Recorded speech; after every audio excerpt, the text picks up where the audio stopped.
As Trump quietly ranks allies behind closed doors, is his secret NATO scorecard turning partners in a collective defense pact into clear winners and losers? With talk of a NATO naughty list now out in the open, which allies does Trump see as loyal, and who has been quietly marked down for disobedience? By grading countries on their loyalty in the Iran war, is Trump effectively rewriting NATO's rules from shared defense to support us or pay the price? As the White House pushes a model ally concept into NATO, is the alliance being reshaped around who spends more and who fights alongside US wars? And under this new doctrine, will some capitals be rewarded with more troops and weapons while others quietly face consequences for saying no? With wars raging in both Iran and Ukraine, is Trump using a battered NATO to run a loyalty test that could deepen rifts across the alliance? Trump's reported naughty and nice NATO list turns loyalty in the Iran war into a fresh test of who counts as a good ally in Washington's eyes. According to Politico, the White House has drawn up a naughty and nice list of NATO members, ranking them by their stance in the Iran conflict.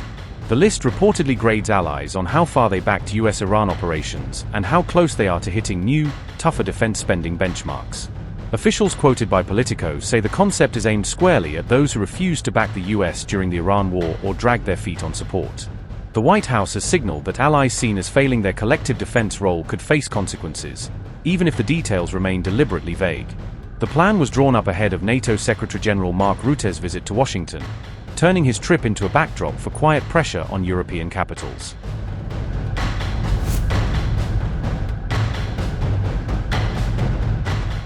Back in December, US Defense Secretary Pete Hegseth praised model allies that step up, hinting that Washington will now treat some partners as closer than others. He pointed to countries like Israel, South Korea, Poland, Germany, and the Baltic states as earning special favor for spending more and backing US operations. Hegseth warned that allies who fail to do their part on defense and shared missions will face consequences, marking a sharp break from past US guarantees.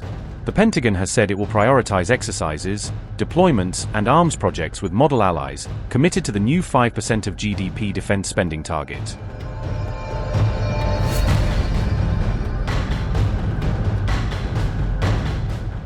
Officials say the naughty and nice concept lets Washington shift troops, joint exercises, or new weapons toward good allies it wants to reward.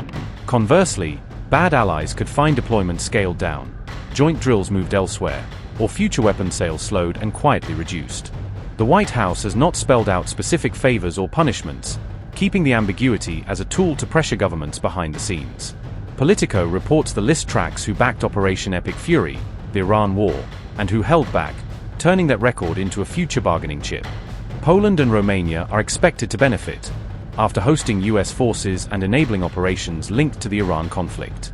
Spain, the UK, and France reportedly stalled or rejected some US requests, while Bulgaria quietly helped with logistics, differences Washington is said to be noting down. Romania's Mikhail Kogalniceanu Air Base, already used for Iran-linked missions, could see more US personnel and assets as a reward for its support. Poland, which already shoulders most of the costs for hosting around 10,000 US troops, is viewed as a likely big winner in any new basing or equipment decisions. NATO itself has not officially commented on the reported ranking, leaving the alliance's public line carefully separate from Washington's internal scorecard. The scheme adds fresh pressure to an alliance Politico says is already battered by Trump's repeated attacks on Europe's commitment and spending. Donald Trump said NATO was a paper tiger after receiving an offer of help from allies over the Strait of Hormuz, according to his April 17 remarks. Trump lashed out at NATO, saying he did not need any help in the Strait of Hormuz and telling the alliance to stay away after the waterway situation eased. He also said the military bloc was useless when needed during the war with Iran, sharpening his long-running criticism of allies over burden sharing and military support. Donald Trump said, "Now that the Hormuz Strait situation is over, I received a call from NATO asking if we would need some help. I told them to stay away, unless they just want to load up their ships with oil. They were useless when needed, a paper tiger." For weeks, Trump had been attacking allies for not joining the US campaign against Iran more forcefully, making the latest outburst part of a broader pattern rather than a one-off remark. On April 17, Trump said he had received a call from NATO partners offering help, a claim also reflected in media reports and his own public comments. Donald Trump said, "NATO called me and said, 'Is there anything we can do?' And I said, yeah, stay away.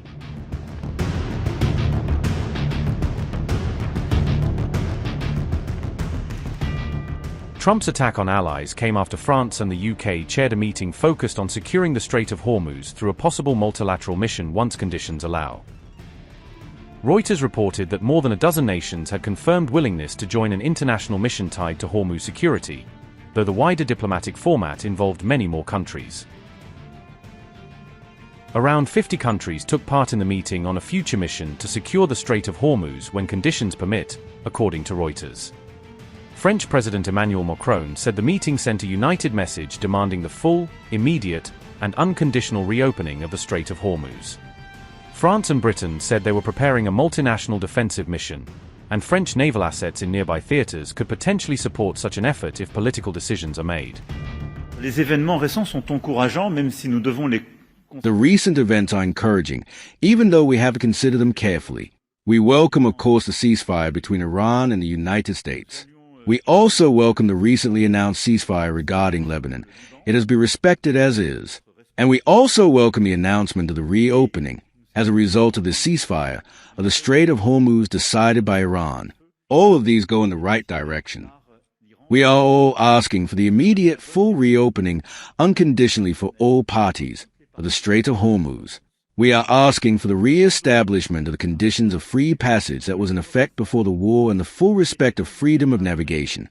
We all oppose any restriction or any agreements that amount to an attempt to privatize the strait and, of course, any system of tolls. We will strengthen and accelerate the efforts of planning that we have already started, which is coordinated with the United Kingdom, to allow for the implementation of a neutral mission, completely distinct from the parties in conflict, in order to accompany and ensure the safety of commercial vessels that are passing through the Gulf. Next week, a planning meeting will take place in London, and all of this will be accompanied by diplomatic work and conflict resolution work with the Iranians, as well as close coordination with the Americans and the Israelis. Et le plein respect du droit de la mer.